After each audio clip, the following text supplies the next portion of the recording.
Hey everyone, this is Dave. I'm Joel. McJags. There we go. And this is our fourth episode of 3 in the Chamber, I think, right? Number 4? Yeah. Four. Okay guys, so we debated for a while about what we're going to tell you guys tonight. It's a fuzzy, and it's okay. We debated for a while about what we're going to tell you guys tonight, and or talk to you guys about tonight, and we decided on safety. Particularly your head, your eyes, your face in general. For those of you that don't know, I bought this brand new mask, last Thursday, and neglected to wear it on the field, and had my tooth shot out during Saturday's game. So, safety, Joel, because you have to help pay for my tooth. Okay, But, so we're crunching numbers. I have to say it because it's funny. We're crunching numbers. We got the bill for his dentistry. He doesn't have dental insurance right now, so we had to actually pay for the price of getting a new tooth put in. And it was, what, $2,500? $2,500. So then we were thinking about it, and we realized that, you know, had he just worn his face mask and not been stubborn about it and not... Could have 2 polar stars. Right. 2. So if you ever needed a motivation for actually wearing a lower mesh mask or a full face mask altogether, there's your motivation. In the entirety of the time that you play Airsoft, if you were to lose one tooth, it's the cost of more than any amount of equipment you could even think of buying. Although I could think of buying a lot. I'm just saying, you could buy a lot of Airsoft gear for $2,500, so it's worth it to just put the protective gear on. So, real quick on that, that's the public's PSA. Yes, every time we do the show I have hiccups. That's the PSA. So, let's just talk about safety for a little bit, guys. And I know everyone does the whole, I'm not into paintball, I play Airsoft because I don't have to play paintball, and I don't have to wear the gear, and I don't have to do this and that and the other thing. So I'm going to make Jags talk tonight. What? Yeah, you have to stick my hand up you and work your mouth like a puppet. You're talking tonight. So Jags, real quick on the Airsoft thing, because I know that you usually protect your teeth, but nobody knows. So why don't you talk about what you do? Somebody asked a question online about this, so we're actually answering it vicariously through this video. Okay, basically, for people who've actually seen me Airsoft, it's rare, I know. Occasionally. I do have full face, I do have eye, teeth, ear, and head protection. Head being my hat, my trusty hat. Ear being the my ESS goggles actually have the sock, which cover it up during non-action use. I just put that over my ear and have a commune on that, so my ears are protected. Which is, I have had a couple of friends have a BB go in their ear. Yes, it happens. And it can blow your eardrum. Yeah, it can blow your eardrum. Spot. Yeah. My friends got really lucky on that. We all thanked our stars on that. My teeth, I have 2 mouth guards. I have one that goes up on the top, an upper one and a lower one. The upper one was a custom job for my another dental problem I have, but the bottom one, I can't think of the company that I did it. It's one of those new mouth guards that they have. It's awesome. Dr. We'll put Airsoft. it down in the comments for you in case. Yeah, I'll try and get that in the description for you guys. Dr. Airsoft did a review on it. It protected the teeth pretty well, for the most part, considering his harsh. You haven't lost a tooth yet. How long have you been using it? The bottom one, probably like for 6 months now. So after 6 months, it seems to be working. Can you talk with it in at all? That's the main reason why I can't wear a mask. It's almost non-impaired to me. I can't breathe. I can't talk. Okay, so there's a downside, right? Yeah, some people can wear a mask. God bless them. I can't.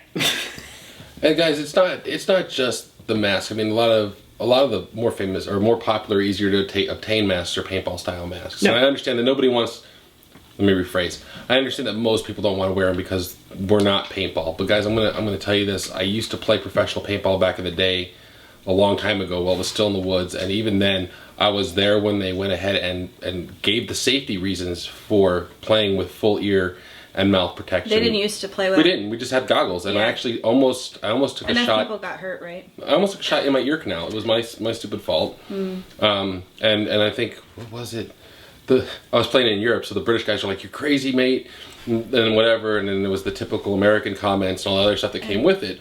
But the point is, a lot of people that don't play, even in the UK and stuff, with face masks, they think that people who don't use them are crazy. And you know, correct me if I'm wrong, but I'm pretty sure that the paintball industry has pretty much made it so that you can't sell a paintball mask to paintballers unless it's ANSI rated. And that's the other side of it. They are guaranteed ANSI rated. Whereas with Airsoft, we still see occasionally a retailer will sell a pair of goggles that's not ANSI rated, which is super dangerous. So, I mean, paintball kind of had this figured out a long time ago, and I'm not that we want to be paintball, but, you know, maybe we need to follow their example on it. But that brings us to another point, though, too, with their safety. They've faced opposition like we're talking about now with SB 199. They, back in the earlier days, and there was a gradual shift from the woods to the arena stuff that a lot of you guys are familiar with now. And they went through people trying to ban it, too. But originally, paintball was milsim. And we still have these regulations. And as far as milsim goes, I'm not sure if you guys keep up on military technology, but they are actually looking into and starting to implement ballistic face masks that aren't, I mean, obviously they don't have the really cool Ghost Recon or the Ghost Recon cutouts in them, but they are these full bulky head mask things. So they do look pretty cool. They look like the Spartan helmets. They do, they're really awesome. I mean, there's a bunch of different ones. I mean, Cry puts them out, and there are other companies too that put these out, but it's because they don't want soldiers getting shot in the face. So if you're worried about face masks aren't milsim, they are milsim. Well, they are. They're starting to be milsim. And I don't know, do you remember? I don't know a single person who's in the military that does not have ballistic rated goggles. Oh, I don't know a single one. That. It's issued. If you don't wear them, you get in trouble. It's ESS is what they're issuing out now. When I was in, it was just a So to piece say of it's film. not milsim, it's just, we laugh when people say that because it's funny. But the truth is, guys, these face masks, they're there for a reason, and they're affordable. I mean, this was $25 on eBay. It's pretty cool. I think Dog Tag has them. Yeah, the lower mesh with the Ghost Recon thing. Right. Yeah. We're gonna start carrying some. $25 is a lot better than $2,500. And we're even gonna start carrying. We're even gonna start carrying some more affordable ones from our friends over at UK Arms. They're like $13, $14. They're not expensive. Our local retailers carry them. Dog Tag Prime, AEX. Everybody has We all carry them, guys, and it really. And I will tell you now from firsthand experience that it makes no sense to not have your face covered. And again, going back to SB 199, when this hopefully gets shut down, it's going to happen again and again and again. And eventually, and if we have a better safety record, though, I think, if our safety record backs us up, then really they're going to have nowhere to go, because we can talk to our senators. We were talking about earlier about proposing protected areas for people to airsoft in. You remember we were discussing that with the sports fields. It was your idea. Right. Well, my idea is complicated. That'll be for another issue. But it is also a fact that the people who are breaking the law when it comes to airsoft guns and they are getting hurt, those people are already illegally brandishing. There are laws that already prevent that. Those actions are already covered. So the problem is, it's not us. It's not the paintball, or it's not the airsoft paintball players. It's not shooting sports. When we go out there, we do this. If you're one of us, you do this. If you're the kind of person that really doesn't care whether or not airsoft gets banned, then you're going to play with crappy goggles that are not going to protect your eyes, and you're going to do unsafe things, and you're not going to put your gun in a gun bag, because who cares if airsoft gets banned, right? We don't want people to be like that at all. Right. And I think if we police ourselves before insurance makes a mandate on this, or before a senator or whoever mandates that we have to do this, it shows more responsibility, guys. And that's kind of the point of this. I mean, be responsible to yourself. And for those of you that are married or newly married, especially when you're just starting out and finances are really bad. Yeah. Honestly, $2,500 is devastating. Right. Even after we've been married for a while, we own an airsoft field. I have a good job outside of that. That's a lot of money. But it's still a lot of money. So again, guys, when I say play smart, play safe, this is what I'm talking about. And I didn't. And I ended up paying $2,500. I'm going to make him put the video, the photo of his tooth missing. Oh, the photo of the tooth missing. I don't know, not the video, that's embarrassing. We went to the dentist like 2 days later. He had a temporary new tooth, and he's still got to go back and have him put the permanent one, but he's got a tooth in his mouth now, so he doesn't look like a hillbilly. Hillbilly. There's nothing wrong with hillbillies. I lived in Alabama for a while. $2,500 procedure. Good God, man. I know. So, again, guys, I guess that about covers it for this one. Guys, be safe. Seriously. Always keep your guns in guns bags when you're going to and from the field. regardless of whether or not SB 199 passes. Yeah. And when you're on the field, guys, think safety equipment. Think helmet or at least a head covering like a hat if you don't want to wear a helmet. And if you have goggles that are ANSI rated for certain, and guys, please consider some type of face protection. It's not nearly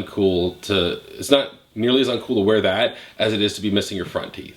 All right, so till next time, I'm Dave. One more thing. Okay. I have one more thing. For you kids that have friends that borrow your stuff, don't loan it out. Don't loan it to somebody who doesn't know anything about airsoft.